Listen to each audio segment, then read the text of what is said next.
Hey, what's up? It's your boy Rawk and welcome. Wait a minute. I've been here before. I've done this before. Huh. Well, either I've time traveled in my sleep again, or Nintendo's re-released a game that I've already talked about. I'm leaning towards the latter purely because the whole time travel sleep thing has happened way too many times this year. I guess I'll just have to try and figure out just why the hell I'm here again. What game did Nintendo re-release? Why the f*** does it smell like cat piss in here?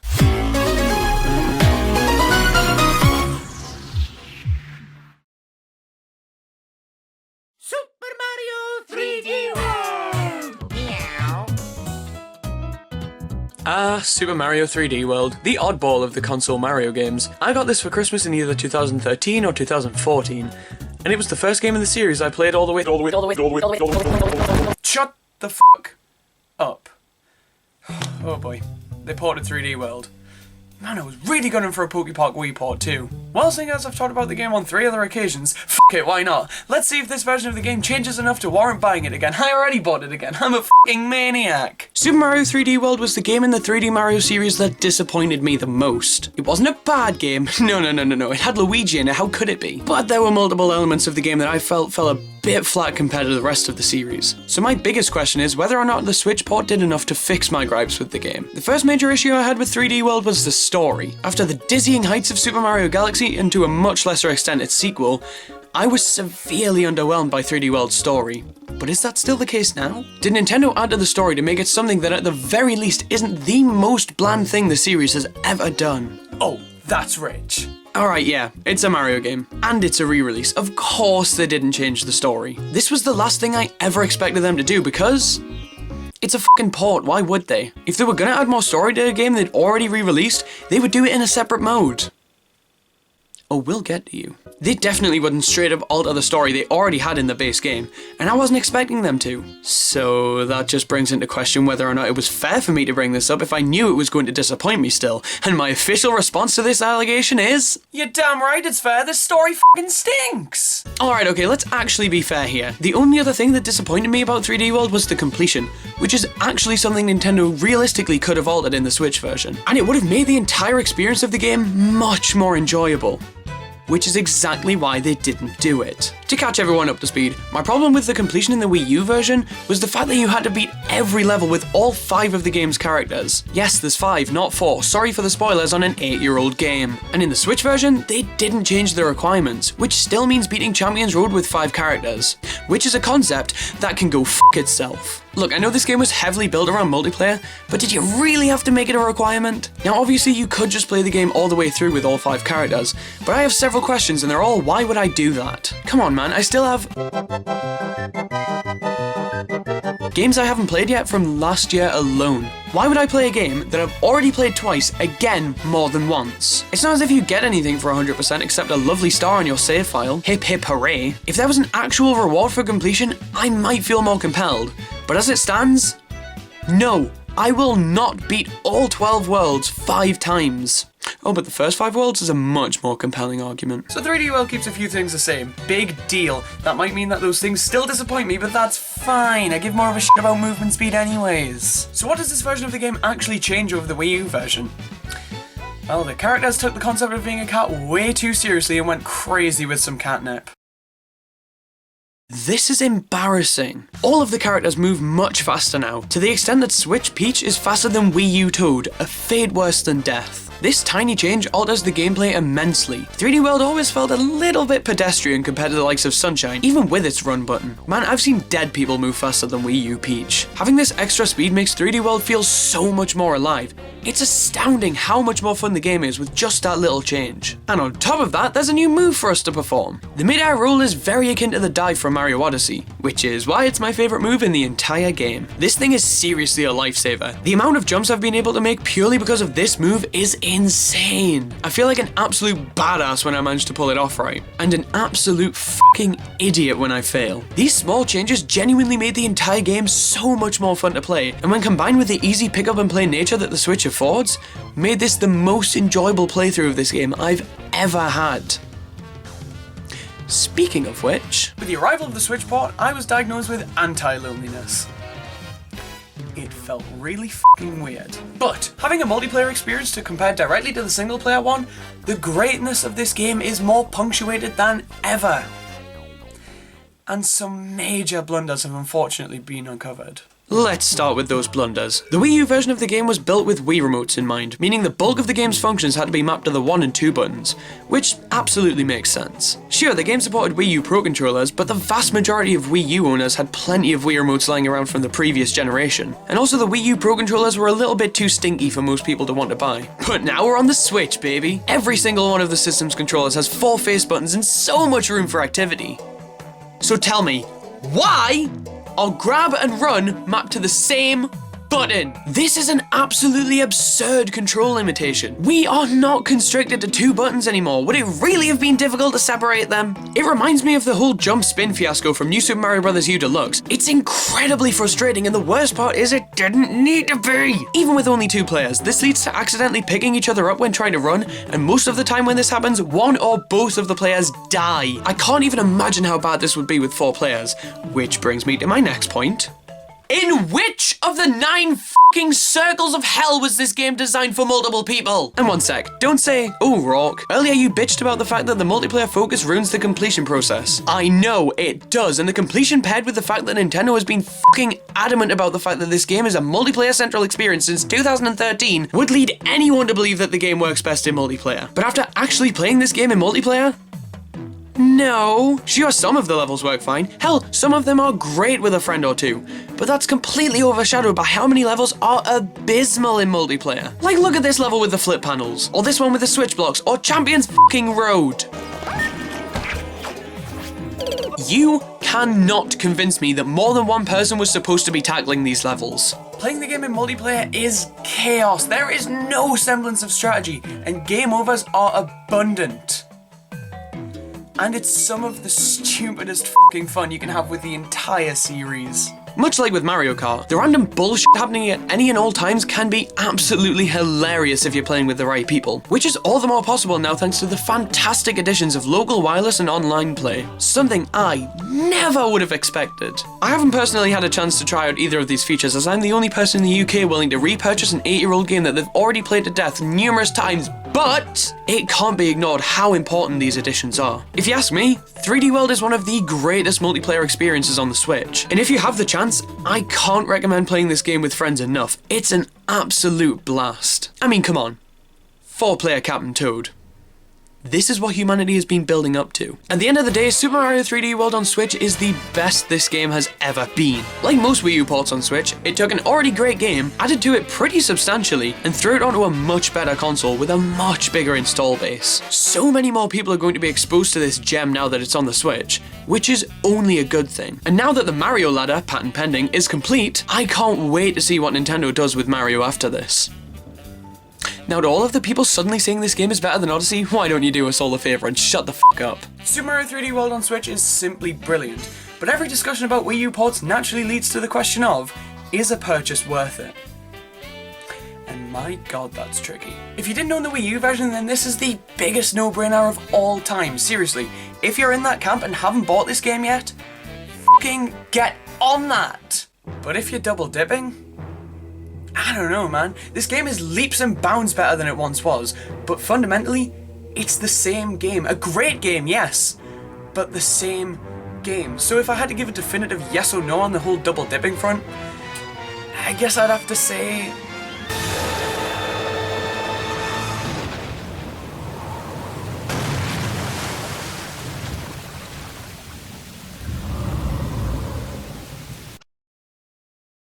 that we still have a lot to talk about. Alright, what do we have here? A brand new mode! Apparently Bowser's really pissed. If I had £1 for every time I'd heard that joke, I would be able to afford 1 1/4 copies of this game, but that would at least explain the skin growth on the box. This mode opens up with a cutscene that references Mario Sunshine. I could not be happier. Mario falls into a hole and reuses an animation from Odyssey. This is amazing. We jump up and oh my god. Full camera control. 360-degree movement! The return of bank account-sized Bowser from Galaxy 2! I don't understand what's going on, but I am loving every second of it. Bowser starts raining hellfire with a strong aftertaste of death as we traverse a ruined battleship. And in his rampage, Bowser grants us access to the main collectible of this mode, a cat shine. These things add light to the lighthouses and make the Lord of Darkness over here bitch out, restoring order to the land. Landscape rises from the ocean and stretches as far as the eye can see, and it's incredibly beautiful. And it's also incredibly Bowser Jr. More Mario Sunshine references, this sustains me. He tells us that his dad has gotten out of control because goddammit I couldn't fucking figure that out myself. He begs for our help and Mario gives him the biggest bitch please I've ever seen. Junior is basically on life support after that. Mario being a sassy bitch is the most character development we've ever seen from this franchise, and Bowser just wasn't ready for that kind of commitment. Alright, so Bowser's Fury, while obviously primarily built using the 3D World engine, is a completely different and separate experience from the main game. It also reuses a lot of stuff from Odyssey, and if you ask me, this game is the half set we never knew we needed. The Mario ladder has just been fucking eviscerated, and along with it, my aspirations. The biggest thing that differentiates this game from 3D World is the structure, as it's completely open. And we're not talking Lake Kingdom open. What, is that some kind of joke? No, we're talking Breath of the Wild open. Every single area seamlessly transitions between each other. There's no loading time. You can run from one end of the map to the other without stopping once. You could fit the map in your pocket, but you can also fit rats in there, so it's not all bad. This structural change and the alterations to both the camera and Mario's movement make Bowser's Fury feel like its own game that just happened to be packed in with 3D World. It isn't tied down at all to the base experience that game provides, and I absolutely adore that. They could have very easily just made a new world or something and smacked it onto the base game, but no, they changed everything about that base experience and packaged it into something that stands shoulder to shoulder with the likes of Odyssey. Nintendo could have probably threw this sucker on the eShop and charged £15 to £20 for it, and people would have eaten it up, but the fact that they included it in the re-release of 3D World speaks volumes to the passion that was behind this project. The goal of this campaign is to collect cat shines in Lake Lapcat, a stunning collection of islands where everything is a cat. There's no explanation as to why, we just have to accept that and move on with our day. Each island has its own batch of tasks to complete, each one rewarding us with a cat shine and each cat shine bringing light to the lighthouses. Tell me, did you really expect them not to do that? There's 100 total cat shines to hunt down, but you only need 50 of them to see the credits. Hearing that the game has almost as many collectibles as 64 Sunshine and Galaxy would reasonably lead you to assume that the game is almost as long as those games. But do I have a twist for you? It isn't. Grabbing 50 will take you roughly 3 hours, and shockingly enough, nabbing all 100 will take you about 6 hours. This may sound disappointingly short, but A, this is actually a perfect length for this game. Just throwing more cat shines into this world would feel like a bit much. The ones that are already there feel spaced out and thought out so brilliantly that any more would feel a bit crowded in all honesty. This game is the perfect length to replay multiple times through, and do you think I've done that? I'm not one to lie. So yes. And B, it's a bonus mode in a re-release of an 8-year-old game. What the fuck did you expect? Can we talk about how lovely this game is yet? I'm gonna talk about how lovely this game is now. This game is so lovely. The colours used are absolutely gorgeous. Stuff like the water goes for a much softer colour scheme than we're used to seeing, which gives it such a calming feeling. Naturally, this is counterbalanced by places like Mount Magmeow, but this sentiment remains true for the majority of the game's locales. And it's so refreshing. And then the music? This soundtrack is better than the base games. And that's saying something because 3D World soundtrack is so tolerable. 3D World has one of the best soundtracks in the series, but Bowser's Fury is on another level. A lot of the music is beyond serene. I mean, the Lake Lapcat theme is one of my favourite pieces of gaming music of the past couple of years. And that's saying a lot considering Animal Crossing New Horizons, Paper Mario the Origami King, and Hyrule Warriors Age of Calamity all released last year.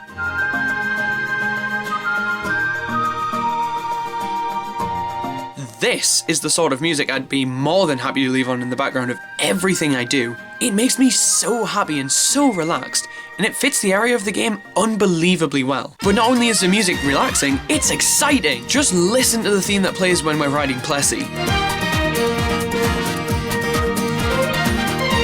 Wait a minute, Plessy is here! In an open world space! This is amazing! But none of the music is quite as exciting as... How the fuck do I keep forgetting about this guy? Once every 5 minutes or so, the world is flooded with darkness, and Fury Bowser appears. This is the best thing I've ever seen. As soon as he appears, this fucking heavy metal music starts playing, and it's so new for Mario. It doesn't fit at all with any of the music found in the rest of the series, which is exactly why it fits perfectly. It's so intense and fast-paced and really exciting. It adds a lot of tension to these situations, as well as just being an absolute bop. When Fury Bowser comes down, it's pretty much the same song and dance every time. He breathes deadly fire, drops spiked platforms everywhere, and jumps all over the place. Holy f***, that was close! There are 3 ways to make Fury Bowser piss out, and which one you use is pretty situational. Couldn't I just ask him nicely? Could you please f*** off? Yep, fair enough. The most common way of getting rid of Bowser is just to wait him out, which can actually be pretty beneficial. You see, scattered all over the place are these Fury blocks, which can only be destroyed by Fury Bowser's flames, and they almost always conceal a cat shine. The blocks can also be pretty well hidden, and to be completely honest, I often found myself forgetting about the blocks and where they were, so whenever Bowser appeared, on top of the tension that came along with him trying to kill the f*** out of me, I was frantically trying to find the nearest batch of Bowser blocks so the big bitch would blast them. Also, later in the game when Bowser awakens, a golden island with 5 cat shines will appear, and when you get one, the island disappears and it changes positions next time it reappears. That's stupid as fuck. The second way to get Bowser to piss out is to collect a cat shine. This brings light to its respective lighthouse, and much like at the beginning, this is enough for him to bitch out. And finally, the last way to get rid of Bowser is the most anime-encrusted bullshit I've ever seen in my life. There are 3 Gigabells dotted about the island that are unleashed after collecting a certain number of cat shines. When Fury Bowser awakens, so does the Gigabell, and when you grab it,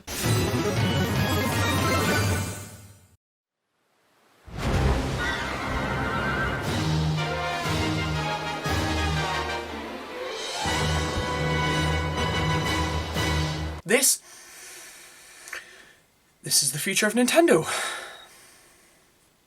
And I'm weirdly okay with that. Growing to the same size as Bowser begins a fight that puts any other from the series past to shame. Instead of simply avoiding his attacks and waiting to get the drop on him like we do in most Mario games, here we have a straight up duel, and I absolutely love it. The best way to attack is often just to run up and smack him, but other times it's best to grab one of the giant spikes he's left in the ground and throw it at him at point blank range. Why don't we get to do this more often? We fight Bowser in this manner a number of times, but each time we do, he has a few new moves, which keeps the encounters interesting. And then the final encounter... oh my This time around, Bowser is more vicious than ever, and his hair is more white than ever, so you know he means business. After we fully deplete his health bar, Bowser... vomits ink and explodes.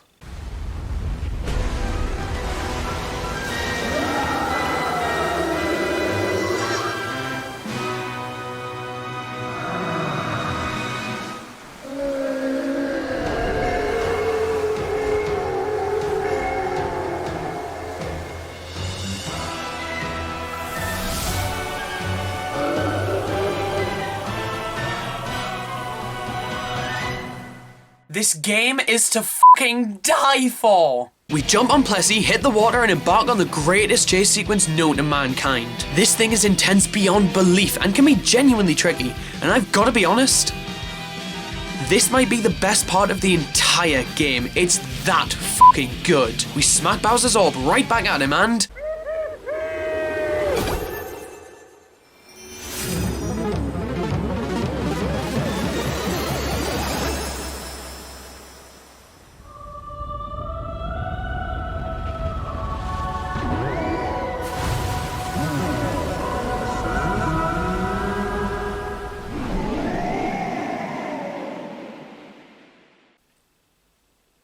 Nintendo shouldn't even try anymore because nothing they ever do will ever be better than what I have just witnessed. Holy shit! The ending cutscene sees Mario being a sassy bitch again. This is incredible. And if we manage to collect all 100 cat shines, we get... Is there such thing as too much happiness? And with that, Bowser's fury is drawn to an end. This game was amazing. The only slight gripes I have with it is that you have to do the final boss multiple times through because at certain points Fury Bowser encounters simply don't end if you don't kill him. But the final fight is so good that that's not a massive issue. And of course, the story. There's no explanation whatsoever as to why any of this happened. Probably because...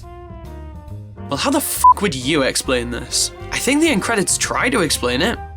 doesn't work. It's whatever though. Much like with the main game, the lack of a substantial story doesn't really detract from the experience in any way, shape or form. It's just morbid curiosity, really. If anything, it's kind of a compliment. This game's setup is so cool and interesting that I am begging for more of it. But the fact that the game doesn't really deliver on that, while slightly disappointing, doesn't really matter all things considered. Other than these tiny, microscopic gripes, Bowser's Fury is straight up perfection. Nintendo could not have executed this idea more brilliantly, and the fact that it comes bundled in with the most definitive version of 3D World, a game I would have gladly spent full price on, well, that's just the cherry on top. I love Bowser's Fury probably more than anyone ever should, and if this is a glimpse into the future of Mario, then I can't wait to see what Nintendo has cooking for the future. Should you buy Super Mario 3D World plus Bowser's Fury? Is one of the stupidest questions I could ever think of. 3D World alone is an absolutely incredible game that everyone deserves to play, whether you had it on Wii U or not. But with Bowser's Fury on top of that, this is an absolute no-brainer. It's hands down the best thing that Nintendo has done with Mario since Mario Odyssey. And I genuinely hope they do more with this idea in the future because it's so good. Buying and playing this game again has made me appreciate it so much more than I once did. And having both 3D World and Bowser's Fury to play whenever and wherever the hell I want to, it gives me life. It's been a really boring few months.